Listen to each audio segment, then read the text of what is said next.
This demonstration is entitled Data Privacy, Security, and Consent. We will demonstrate a powerful new paradigm that features extensive use of ontologies to control who can access your data and what specific data they are allowed to access. In this demonstration, we feature a solution to the general problem of determining who can access your data and what particular data they can access. We're going to use a healthcare example here, and so imagine the following here. I'm going to do a little select statement here, and what we see in here are a bunch of healthcare records for a particular patient with the following ID here. It turns out this ID happens to be myself in this database I put together here, and we see a number of patient information here, indication that they were diagnosed with colitis, ulcerative colitis. They had a colonoscopy. They were diagnosed with type 1 diabetes, and that was through hemoglobin A1C blood work.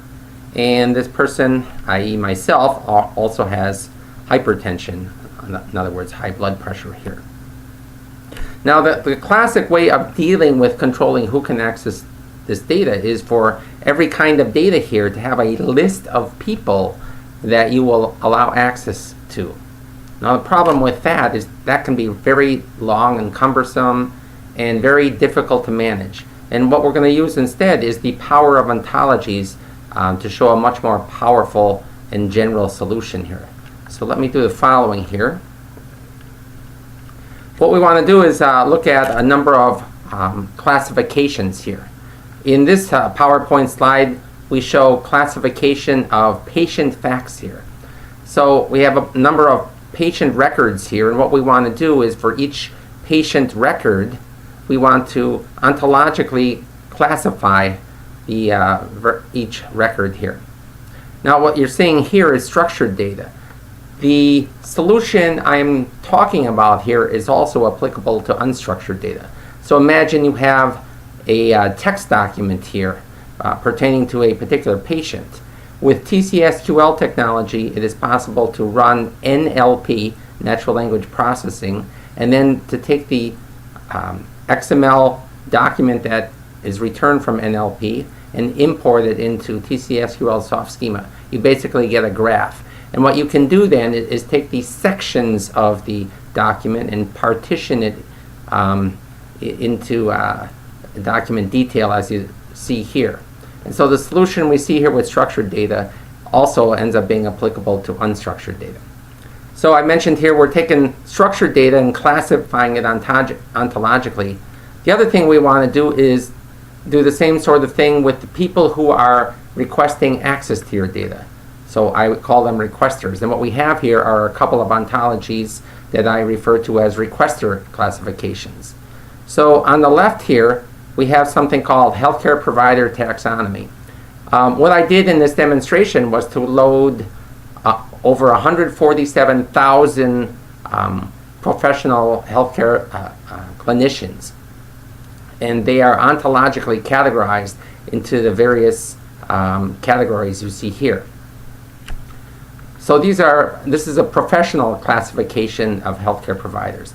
I also put together my own social collaborative network broken down into family, friends, and healthcare professionals. And these are further subdivided into subcategories here.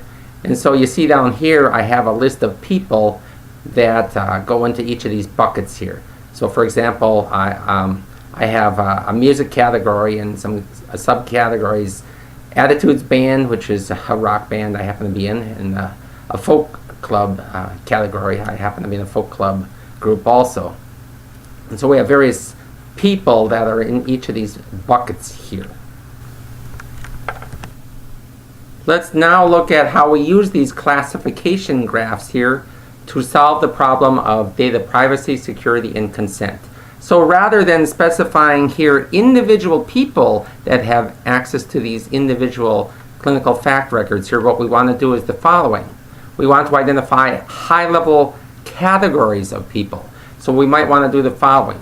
We might want to specify anyone who is in internal medicine. We want to allow them to have access here to anything that's related to diabetes here.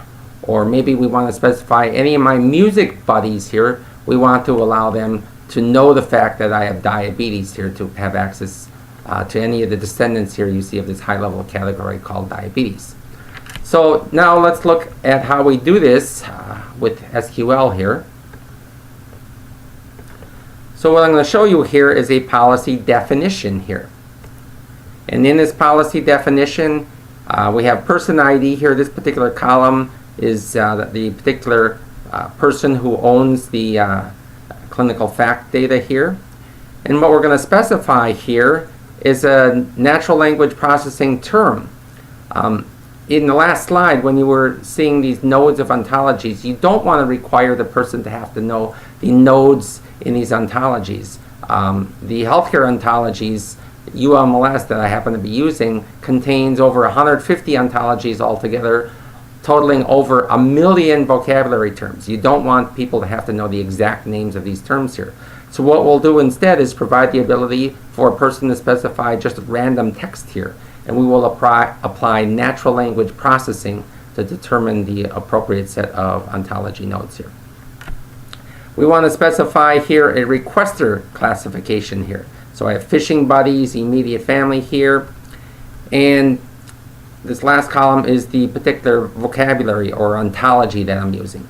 We saw in the PowerPoint slide, we saw Tom's Social Collaborative Network. We also saw healthcare provider taxonomy here. And so let's take a look at how this policy is applied here.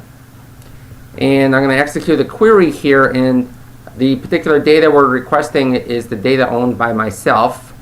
And this particular person, this requester ID, happens to be Steve Magis, who is a member of this attitudes band here. So let's take a look at what he would be allowed to access. And there I am, and there's Steve here. And if you look here, of the 5 records you saw in the query I ran earlier here, we see that Steve has access to 3 of them. So he has access to the fact that I have diabetes.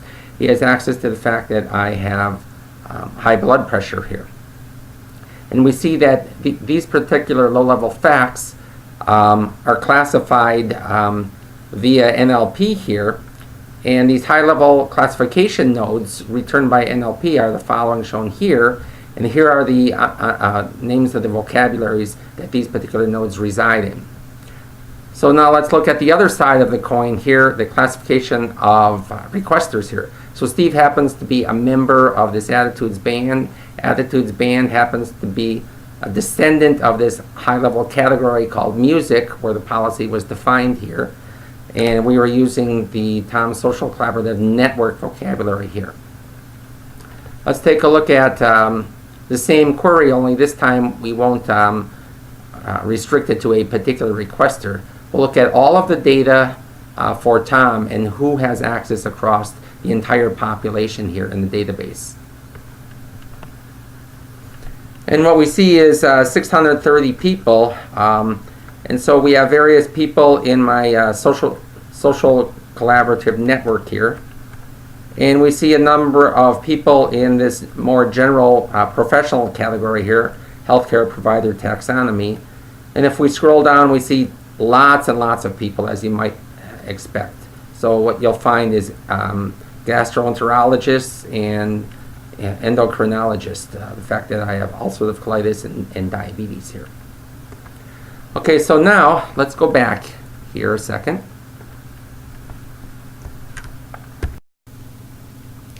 Let's take a look at the query we ran a few minutes ago, this select statement here from this table pl.patientFact.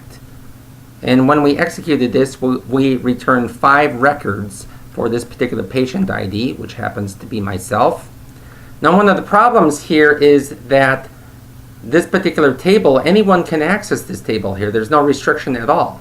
So in our solution, the suggestion is that you have to remove access to this underlying table and replace it by a user-defined function. Let's take a look at that.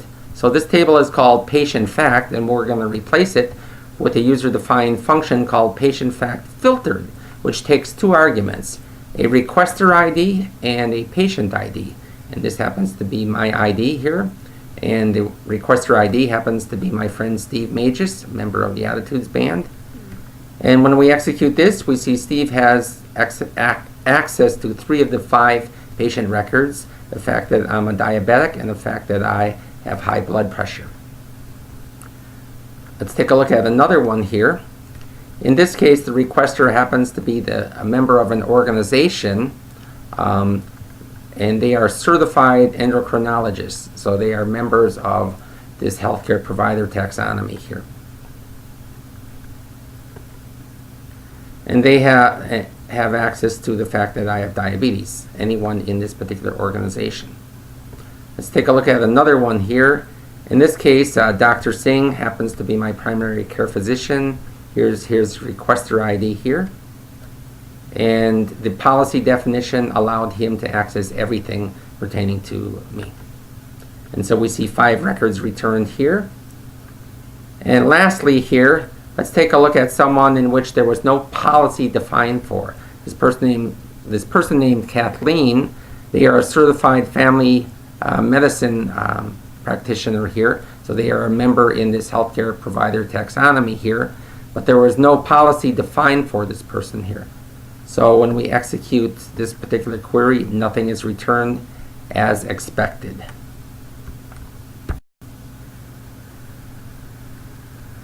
Let's summarize what was demonstrated here.